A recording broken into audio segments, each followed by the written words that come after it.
તો આ તરફ સાંતલપુરના કચ્છના નાના રણમાં મીઠું પકવતા અગરિયાઓમાં રોષનો માહોલ અત્યારે ફેલાયો છે। વર્ષોથી પરંપરાગત મીઠું પકવતા અગરિયાઓને રણમાં મીઠું પકવવાની પરવાનગી ન મળતા કલેક્ટર કચેરી રજૂઆત કરવા તેઓ પહોંચ્યા હતા। ત્યારે અગરિયાઓના જણાવ્યા પ્રમાણે ધાગંદ્રા, ખરાકોઢા, પાટડી, હળવદ સહિત વિસ્તારમાં રણમાં મીઠું પકવવા અગરિયાઓને પ્રવેશ મળ્યો છે।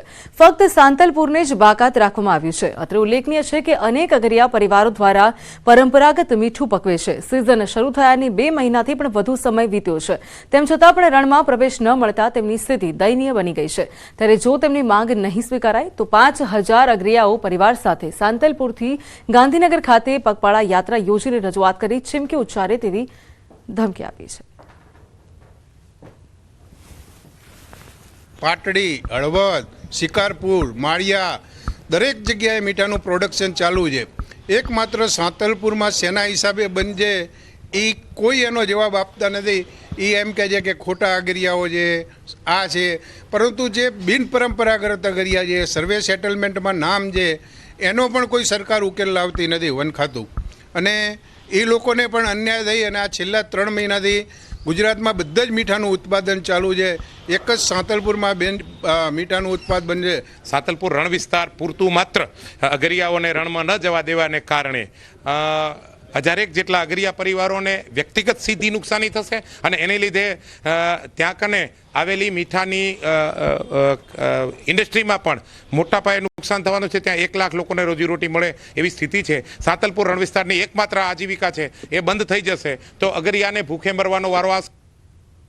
બીજી બાજુ જૂનાગઢ શહેરમાં ચાલતા ભૂગર્ભ ગટરના કામોને લઈને સ્થાનિકોમાં રોષનો માહોલ છે।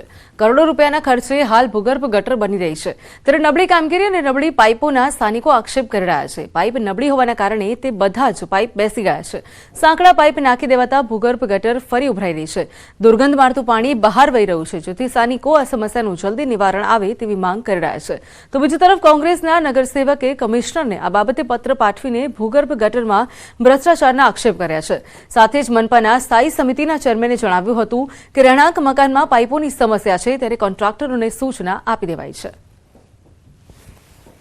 1 વર્ષ પહેલા ફેસ 1 નું કામ ચાલુ થયું હતું। એમાં પ્લાસ્ટિકના જે નબળી ગુણવત્તાના જે પાઇપો છે એ અમે અગાઉ પણ રજૂઆત કરી। પ્લાસ્ટિકના પાઇપ ન ચાલે ભૂગર્ભ ગટરમાં, એને બદલાવો ને સારી ક્વોલિટીના નાખો, ત્યારે પણ રજૂઆત કરી હતી।